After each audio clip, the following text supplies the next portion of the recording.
Here's a quick update on my 4x4 Gorilla Grow Tent. I have 3 b.o.b plants in the front row and 3 diesel plants in the back row. All of these girls were transplanted into 10-gallon fabric pots a couple weeks ago. I used Fox Farm Ocean Forest as my medium, then I added my own ratio of Gaia Green organic dry amendments with some worm castings, and today I'll be flipping them to flower. Let me know down in the comments if you'd like to see how I mix up my super soils. Before I flip to flower, I always like to take some clones from each plant.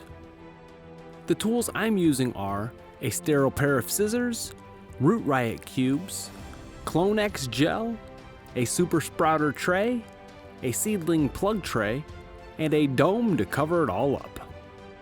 This is going to create a nice warm humid cloning incubator.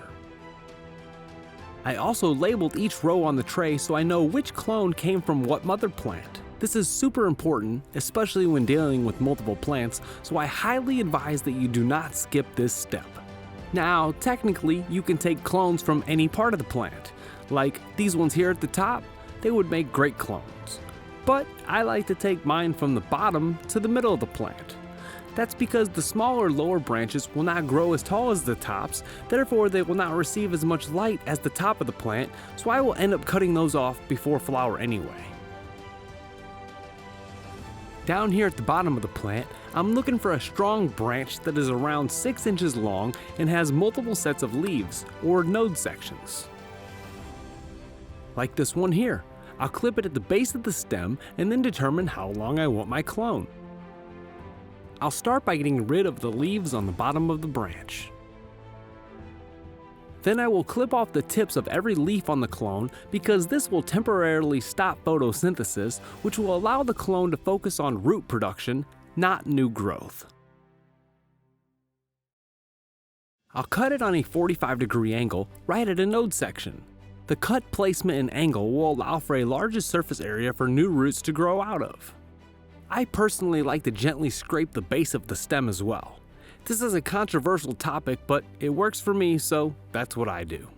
After that, I'll dip the stem into the Clone X rooting gel. Spin her a couple times in the gel to make sure the stem is well coated, then I'll carefully place her into the center of the Root Riot cube.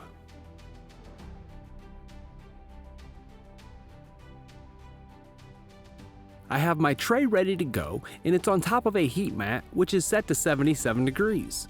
Now I'm going to add some water to the tray, and it's just enough to cover the bottom. I want to let you know that through trial and lots of errors, I found that by adding water to the bottom of the tray is the one step that changed my success in rooting clones from a mere 10 to 20% to a 90 to 100% success rate. That's because at first, clones require a very warm and extremely humid environment in order to grow a whole new root system. By having the tray on a heat mat, this will warm the water in the tray, creating moisture to rise.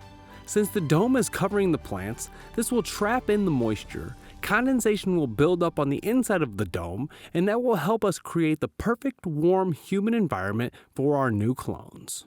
I also want to point out that while my cuttings are in this cloner, I will never spray or even mist their leaves. I have found that when I have done this in the past, the leaves will yellow, curl in, and then that cutting wouldn't make it. That's just what I do, or don't do rather. Before I put the dome on, the last thing I want to do today is spray each Root Riot cube with some water. I don't ever want these cubes to dry out, so this will help keep the cubes moist. And I'll check the cube moisture level every couple of days as well. Now I'll give the dome a little mist and I'll leave them here under my germination lights with an 18-hour on and 6-hour off light schedule. Alright, it's been 11 days. Let's check them out and see how many, if any, have roots. 1, 2, 3, 4, 5. First row, 5 out of 5. 1, 2, 3, 4.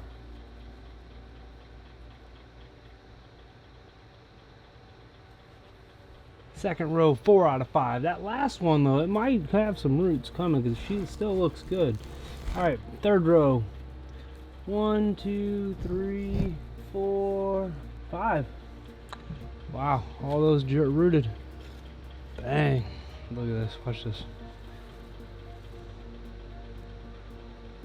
First row of b.o.b's. 1, 2, 3, 4, 5. Wow. 1, 2, 3, 4, 5. 1, 2, 3, 4, 5. Wow. Holy shit. This looks like we have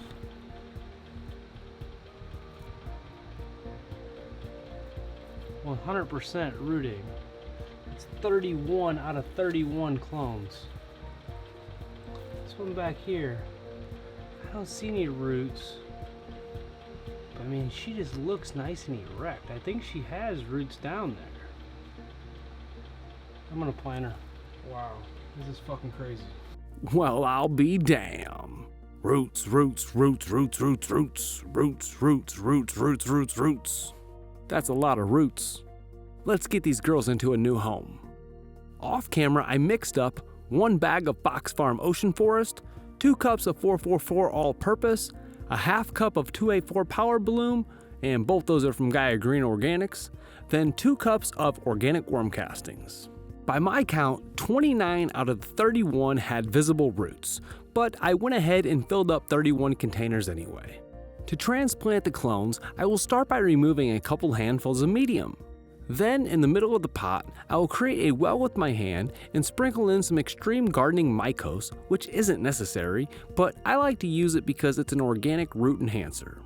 Next, I will place the clone in the well, making sure the roots touch the mycorrhizae, and use the medium I removed to backfill the container.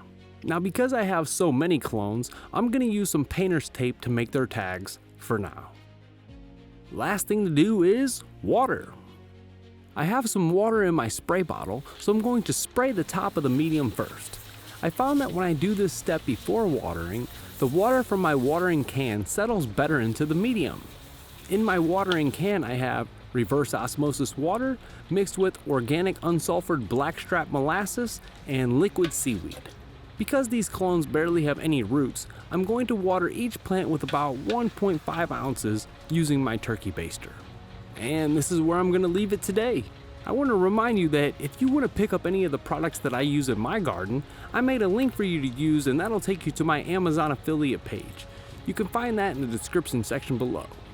Let me know down in the comments section, do you think the 2 clones with no visible roots will pull through and make it, or just wilt and die off? If you learned something today, found any kind of value in my video, or just enjoyed watching me take clones, I'd appreciate it if you hit that like button. If you've watched more than one of my videos and you aren't subscribed, come on man, what are you waiting for? And of course, share this video with somebody who likes what we like. I'm Tocs. Thanks for spending some time with me today. I'll see you back here tomorrow, because over here, we grow. Have a blessed day.